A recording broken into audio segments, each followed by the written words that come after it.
Nah, dan saya cuma ngertiin cuma jawab ya sama enggak gitu. Sampai pernah waktu itu diejek sama temen.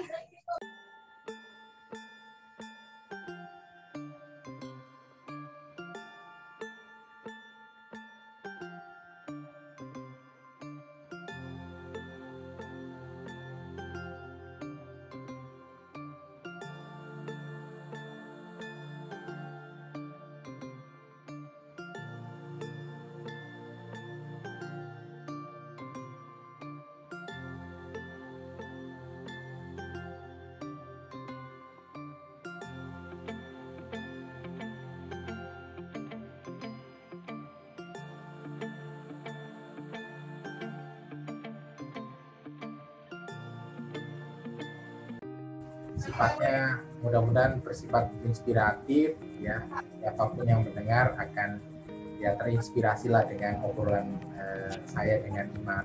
Jadi untuk teman-teman yang nonton konten ini, kali ini saya menghadirkan seorang individu lain ya. Hanya saya pilihkan satu individu yang menurut saya juga bisa memberikan cerita atau kisah inspiratif buat kita semua, dan melalui channel ini saya yakin ada beberapa nilai-nilai yang bisa kita gali dari cerita-cerita yang akan kita obrolkan. Ya, ini dengan namanya Siti Halimah. Nah, Siti Halimah mahasiswi semester 4 sekarang ini, jurusan Bahasa Inggris Bisnis, dan barusan saja ini dapat boleh dibilang satu prestasi yang bagi saya sangat membanggakan, yakni mahasiswa terpilih sebagai mahasiswa kewirausahaan terbaik.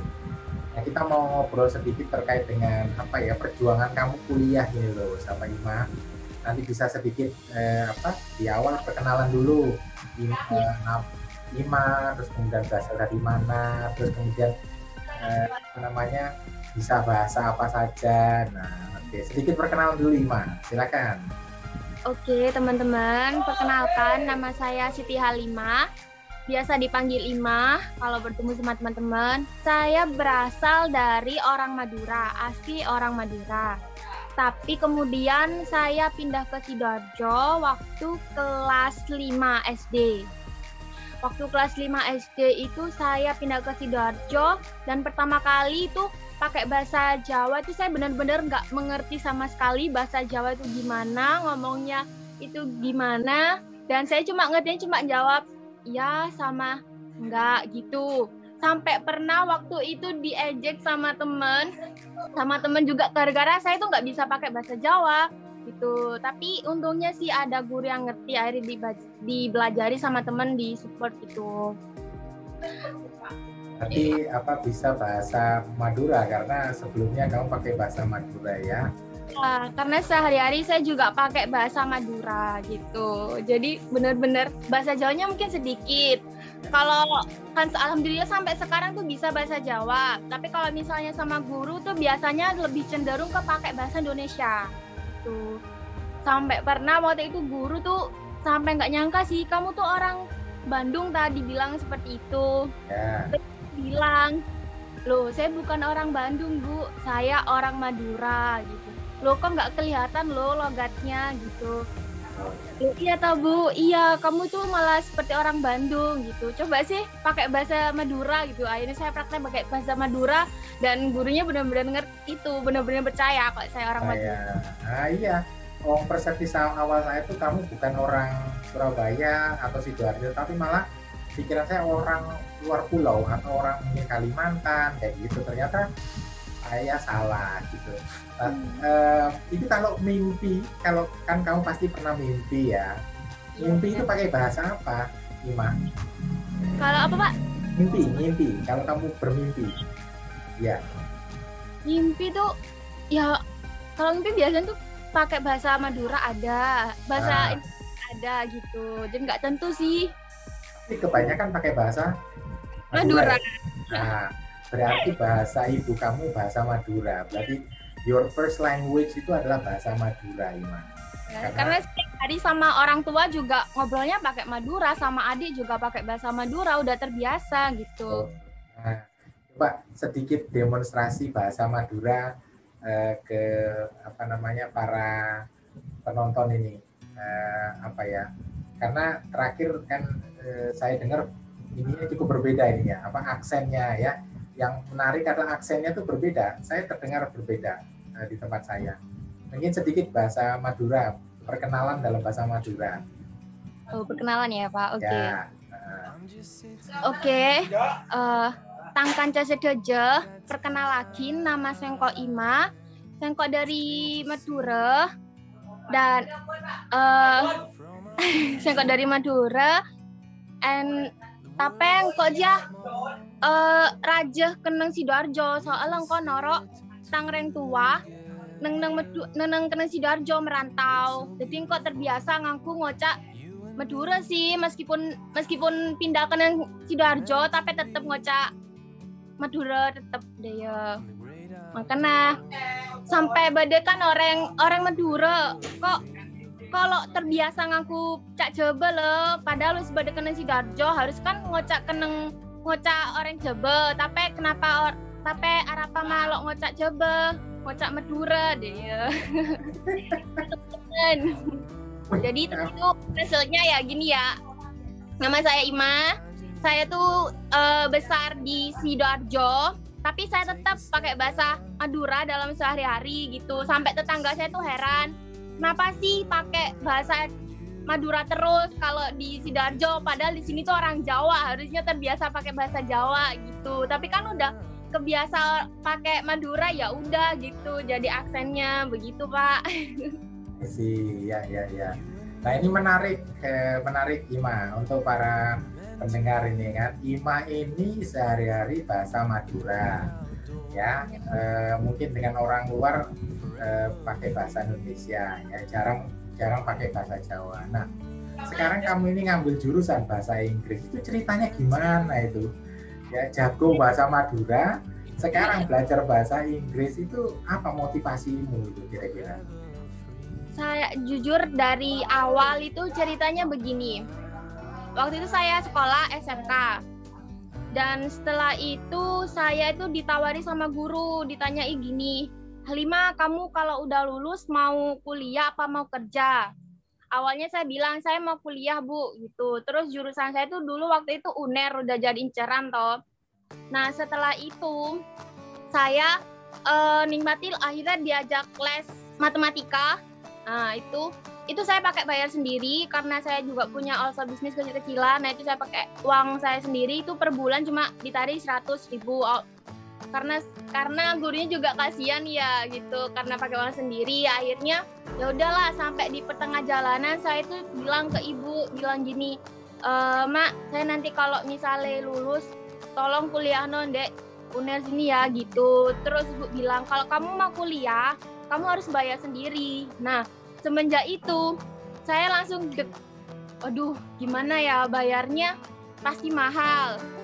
Ya udah akhirnya saya bilang ke guru saya, Bu, saya sepertinya nggak jadi kuliah. Nggak jadi kuliah loh, kenapa? Mungkin masalah biaya Bu, karena orang tua juga nggak kurang sanggup Bu untuk membiayai. Oh ya udah nggak apa-apa. Tapi saya tetap sih waktu itu les sampai lulus. Alhamdulillah teman itu ngasih kabar kalau di Politeknik Ubaya itu ada beasiswa waktu itu. Terus teman saya bilang, Ima coba deh kamu tes.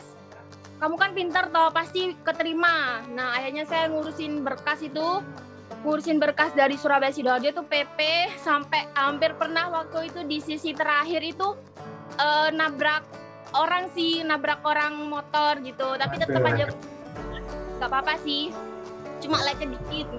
Tetap berjuang sampai akhirnya di sesi terakhir itu ada sesi wawancara dari perusahaan.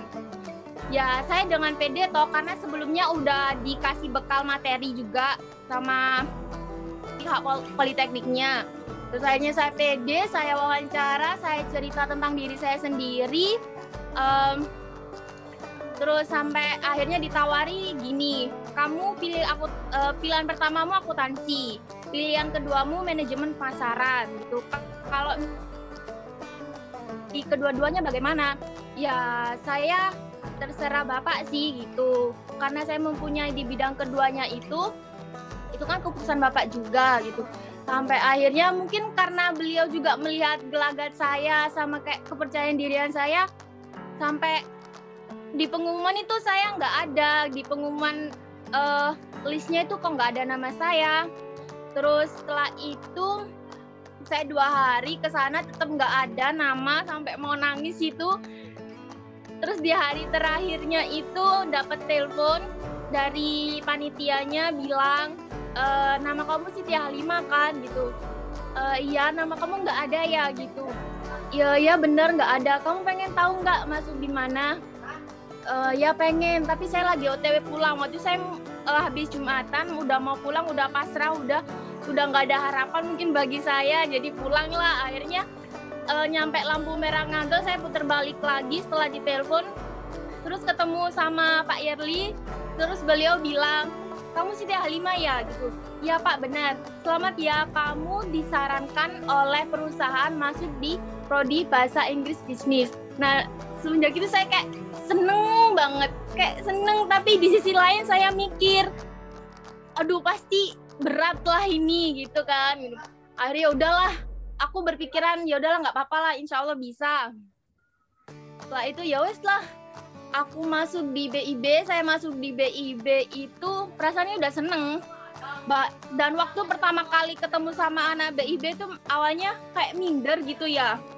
Minder, tapi saya lihat anak-anaknya, anak-anak BIB itu kayak saling membantu gitu loh. Walaupun saya nggak bisa bahasa Inggris sama sekali, itu diajari sama teman-teman sekelas gitu. Jadi mereka tuh saling ngebantu gitu. Dan saya tuh sempat terharu toh, karena saya belum pernah ngerasain kekeluargaan di prodi bahasa Inggris bisnis ini. Jadi waktu itu saya belajar bahasa Inggris tuh bener-bener dari nol, dari nggak bisa apa-apa sampai sekarang bisa. Itu yang paling berkesan sih mungkin di saya. Bahasa Inggris bisnis memang terbaik sih gitu. Oke. Waduh, perjalanannya panjang ya Ima ya. Ya syukur kamu sampai sejauh ini bisa mengikuti, bisa senang, intinya bisa mengikuti lah ya, sampai saya ini bisa enjoy gitu. Oke, iya Ima, jadi Ima adalah penerima beasiswa Triple Helix pemerintah Kota Surabaya ya. Jadi teman-teman yang nonton channel ini, nonton konten ini, saya ingin infokan bahwa Siti Halimah ini adalah penerima beasiswa Triple Helix dari pemerintah Kota Surabaya. Jadi Pemkot Surabaya memberikan beasiswa kepada Ima untuk berkuliah di jurusan bahasa Inggris bisnis, yang mana berdasarkan hasil proses seleksi, karena kita bekerja dengan perusahaan, artinya perusahaan menyarankan Ima ini untuk masuk ke jurusan bahasa Inggris bisnis ya, dan nantinya akan bergabung di jurusan setelah lulusnya. Ya luar biasa itu Ima. Nah, kalau boleh sharing ke teman-teman yang nonton ini, Ima ini termasuk anak yang berada ataupun istilahnya berjuang ekonominya untuk bisa berkuliah ini. Kira-kira Ima bisa, soalnya yang kemarin saya dengar ada cerita apa itu yang kamu bersepeda terus kemudian dipanggil, apa itu mungkin bisa cerita sedikit gimana? Ya. Itu jujur saja saya benar-benar dari orang yang kurang mampu. Jadi dulu saya waktu SD sampai SMK itu selalu kalau ke sekolah itu selalu pakai sepeda. Orang tua saya nggak pernah ngantar. Mungkin kalau saya minta antar orang tua tuh sampai pernah minta kalau ibu kan memang nggak bisa pakai sepeda motor gitu. Apalagi kalau jalanan jauh itu nggak bisa. Ini kalau ayah saya tuh biasanya kalau diantar tuh mesti kayak nggak bisa mbak gitulah, sampai pernah dalam batin tuh ya Allah kayak gimana ya, ayah saya beda dari yang lain, tapi saya nggak putus semangat, tetap berjuang. Ya udahlah, aku bersepeda mulai dari SD sampai SMK gitu, udah sepedaan terus sama teman-teman. Waktu di SMK itu bersepedaan sampai dulu kan juga saya, mohon maaf. Dulu saya juga suka berjualan, waktu itu pertama kali jualan itu jualan pulsa. Dan modal saya waktu itu cuma 50.000 dan itu pun pinjem dari ibu. Setelah itu saya jualan pulsa waktu kelas 1 SMK, kelas 2 SMK-nya itu saya jualan gorengan seperti lumpia, risoles. Itu kan biasanya ibu saya yang belanjain kalau pagi. Itu belinya kan modalnya 1.000-an per biji, terus saya jual 1.500. Itu ke teman-teman, di teman-teman kelas itu udah seneng banget, soalnya kan aku bawa jajan gitu, jadi mereka nggak perlu naik turun tangga ke kantin gitu. Ya lumayan sih, sama bawa susu kedelai juga. Nah itu biasanya beli tuh 2.000, aku jual 2,5, ya untung dikit nggak apa-apa lah gitu. Nggak sampai akhirnya saya jual ke guru-guru, terus guru-guru tuh seneng gitu. Terus juga ibu kan kebetulan ibu juga jualan martabak nih. Jadi saya coba iseng nawarin ke guru awalnya, bilang gini, ibu saya lo jualan martabak gitu, murah kok bu, satu porsinya cuma 5.000 gitu. Oh iya 5 nggak apa-apa, bawain aja. Terus dibawain sama itu, terus alhamdulillah beliau seneng. Terus ya udah besok bawain lagi ya 10.000.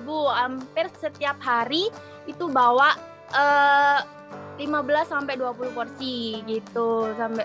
Nah, habis jualan bubur, kebetulan kan kalau guru-guru biasanya kan suka sama bubur toh, sama suka bubur. Nah itu ibu saya biasanya itu jualan. Terus saya coba nawarin, Bu mau nggak bubur sagu ini, berapa, satu porsinya 5.000 juga gitu. Oh yaudah nggak apa-apa, bawain. Aku coba bawain cuma 3 porsi dulu sama 5.000-an tahu. Alhamdulillah suka banget gurune, akhirnya bawa dong. Jadi pagi-pagi itu biasanya saya pakai sepeda ontel sama bawa kresek besar merah, itu ditaruh di belakang yang ada goncengan, itu bawa ke sekolah pagi-pagi gitu. Jadi seneng sama jualan. Suka banget sih Pak. Ya, terus? Sampai akhirnya waktu itu Mona bawa, dan waktu itu nggak bawa makanan toh. Terus di jalan jembatan layang itu ada operasian bapak polisi. Nah saya pakai sepeda ontel, udah mau parkir, saya dicegat, diginiin, sini dek, bilang gitu pak polisinya. Aduh, iya pak gitu. Adanya pakai sepeda ontel gitu. Iya pak, nggak pakai sepeda motor gitu. Enggak pak gitu. Kenapa? Gitu. Saya nggak punya SIM pak, dan saya juga takut ditilang karena pengalaman waktu itu pakai motor dan ditilang karena nggak punya SIM. Semenjak itu nggak pakai motor. Terus ditanyain lagi gitu, lo adanya dari mana, rumahnya jauh nggak gitu. Lumayan sih pak gitu, sekitar 3 kiloan, nggak capek tadi gituin. Akhirnya ngobrol-ngobrol gitu, nggak taunya setelah ngobrol-ngobrol pak polisinya itu datang ke sekolah saya. Setelah itu saya dipanggil ke ruangan kepala sekolah. Itu ada wali kelas saya, ada kepala sekolah, sama pak polisi, sama ada wartawan juga. Nah di situ saya kayak ditanya-tanyai gitu. Walaupun saya itu mempunyai prestasi yang cukup nggak terlalu terbaik banget, tapi kayak kenapa sih masih ada anak yang mau ke sekolah tuh bawa sepeda ontel, sedangkan di zaman itu mesti kayak gengsi gitu loh. Nah semenjak itulah kayak jadi menginspirasi lah, setidaknya kan di bawah umur harusnya pakai sepeda ontel, jangan gengsi gitu. Tapi kenapa sih kamu nggak malu pakai sepeda ontel gitu. Terus akhirnya habis dari sekolah itu belum selesai, ternyata polisi datang ke rumah orang tua saya. Nah itu kaget banget dong, kenapa kok ada polisi ke rumah gitu. Orang tua saya juga kaget, ayah ibu juga kaget. Terus ditanya-tanyai gitu masalah, kenapa sih bu anaknya nggak dipakai sepeda aja gitu. Terus ibu penghasilannya berapa, gini-gini. Terus rumah saya juga di video gitu. Sampai akhirnya tuh waktu itu sempat diundang di salah satu acara lupa, tapi saya nggak hadir dikarenakan beliau dari pihak polisinya tuh mengirim SMS lewat HP-nya Bapak, dan kebetulan Bapak lagi di luar pulau, jadi saya ketinggalan info gitu loh. Jadinya nggak bisa dihadirkan. Nah, semenjak itu banyak sih yang guru-guru bilang, Loh Halimah kamu berarti tiap hari pakai sepeda dong gitu. Iya Bu, loh kamu nggak capek ta? Terus kamu bawa gimana gitu, bawa jajannya gimana? Loh, ya biasa Bu gitu. Ya Allah Halimah gitu, semua kayak jadi pembicaraan guru lah, sampai pernah dimasukin YouTube kalau nggak itu, tapi lupa ya apa namanya, karena saya nggak tahu kalau masuk YouTube segala gitu sih Pak. Oke. Ya, itu perjuangan Halimah ya, jadi bersepeda waktu sekolah. Nah waktu kuliah itu kamu bagaimana ini ya, kalau pas offline itu?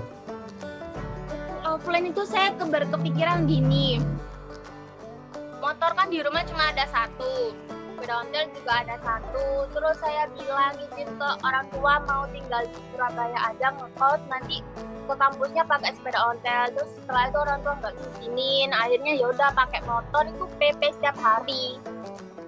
Kalau berangkat itu, kalau ke kuliah tuh berangkat jam 5:30 tuh maksimal. Nah, 5:30 sampai di sana 30-45 menitan itu maksimal, biasanya tuh nyampe jam 6:15 tuh udah sampai. Dan kalau udah nyampe kampus itu pintu kelasnya itu masih dikunci, jadi biasanya ngemper gitu. Ya. Wow, ini selalu kalau Ima ngomong itu penuh semangat gitu ya. Saya yang melihatnya itu juga ikut semangat juga kalau Ima yang ngomong gitu ya. Mudah-mudahan Ima nanti bisa kedepannya karirnya bagus ya di perusahaan tempat nanti Ima akan berlabuh atau bekerja, mudah-mudahan bisa karirnya bagus. Nah Ima sebagai mahasiswa penerima beasiswa Pemkot Surabaya, barusan kemudian dapat boleh dibilang kategori mahasiswa kewirausahaan terbaik gitu ya, berkuliah saat ini masih menjalani perkuliahan di jurusan bahasa Inggris bisnis. Ini apa yang bisa Ima sampaikan kepada semua pendengar, semua penonton yang kiranya mungkin punya keterbatasan ya, banyak keterbatasan, entah itu ekonomi ataupun apapun yang membuat mereka itu mungkin down. Nah ini yang Ima kira-kira mau menyampaikan apa ini kepada teman-teman semua? Buat teman-teman yang ingin sekali kuliah tetapi terbatas sama perekonomian, kalian nggak perlu putus semangat dulu, kalian terus belajar dulu, karena itu nanti rezekinya untuk masalah biaya dan lain-lain kalian dapat beasiswa itu nanti belakangan, karena Allah yang ngurus.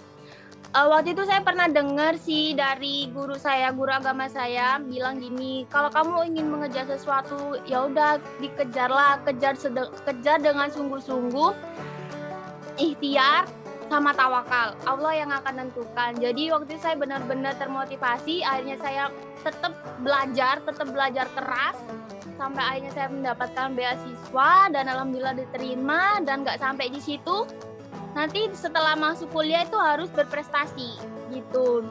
Karena pengalaman saya dulu waktu SMK, saya anak yang terlalu pendiam banget dan saya kurang berkomunikasi sama orang, jadi kayak cenderung cuma bersahabat sama 1-2 orang. Nah dari situ saya merasa kayak kurang komunikasi, kurang pengetahuan, jadi kurang gimana gitu. Terus saya punya pikiran saya harus berubah, saya harus jadi orang yang aktif, saya harus jadi orang yang komunikatif juga, bisa care sama semua orang, bisa berbagi pengalaman sama orang.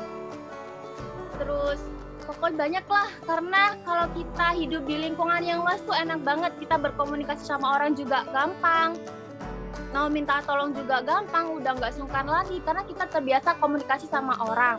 Nah bagi kalian yang pengen banget masuk di prodi bahasa Inggris bisnis tapi kalian nggak bisa bahasa Inggris, itu kalian nggak usah khawatir, nggak usah minder, dan jangan nggak percaya diri, maksudnya jangan nggak pede gitu loh, harus pede aja, karena di prodi bahasa Inggris ini kita tuh benar-benar diajari dari nol sampai sekarang. Dari yang nggak percaya diri, itu kita belajar buat percaya diri dan nggak usah khawatir kalian tuh dibully atau diapapun, karena di dosen atau teman pun nggak pernah ngebully kalian walaupun kalian nggak bisa bahasa Inggris, dan dosennya pun walaupun hebat-hebat tetap kok kalian itu masih diajari dengan baik sama disamaratakan lah gitu. Nggak ada yang ini baik, ini bahasa Inggrisnya bagus banget nih, ini bahasa Inggris jelek. Nggak, kita semua saat dianggap sama dosen tuh semuanya sama gitu, sama-sama masih belajar, kan namanya kita juga kuliah toh, jadi kita masih belajar lagi gitu.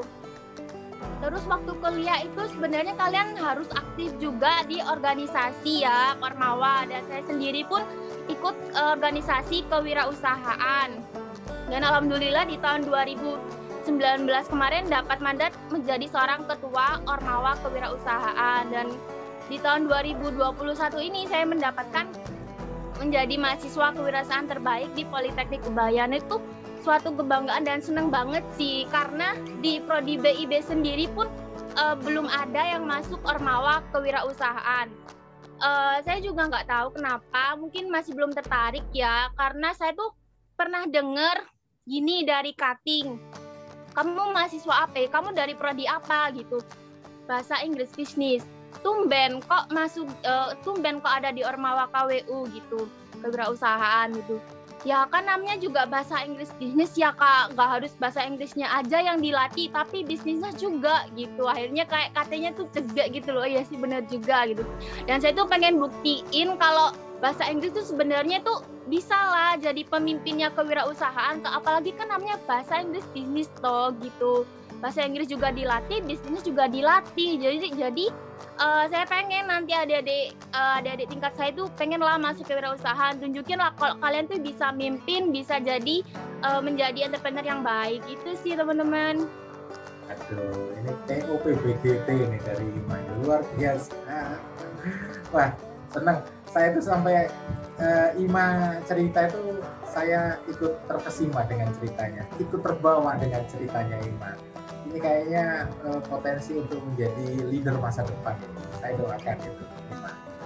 Ya, oke Ima, saya terima kasih untuk sharingmu hari ini, sore ini, bahwasannya kepada semua yang mendengar kisah dari Siti Halimah, panggilannya Ima, yang berkuliah di program studi bahasa Inggris bisnis Politeknik Kebayan, berangkat dari keluarga yang kurang mampu, tetapi semangatnya luar biasa, semangat juangnya tinggi, mau belajar, kemudian mencoba untuk menggapai cita-citanya, pada akhirnya bisa berkesempatan mendapatkan beasiswa dari pemerintah Kota Surabaya untuk berkuliah di jurusan bahasa Inggris bisnis. Ima, terima kasih. Mudah-mudahan semangatmu ini bisa menjadi inspirasi buat semua ya. Tetap jaga kesehatan, stay happy, dan tetap bisa menjadi inspirasi buat nanti adik kelasmu juga ya Ima ya. Terima kasih Pak Yerli atas waktunya, sudah diundang di channel YouTube-nya ini. Benar-benar senang banget lah sharing-sharing cerita gitu. Pokoknya semangat terus ya teman-teman. Oke, terima kasih. Di subscribe channel YouTube-nya Yerli Adatu, karena di channelnya itu isinya tuh konten-kontennya menarik banget. Ada tutorialnya cara berbahasa Inggris juga, ada kisah-kisah inspiratif juga sih, apalagi bagi kalian yang pengen banget nih yang mau ke luar negeri tapi masih bahasa Inggrisnya masih standar lah, tapi kalian nanti bisa kok diajari sampai high banget. Keren. Mantap. Oke. Ya, terima kasih Ima. Sampai ketemu ya.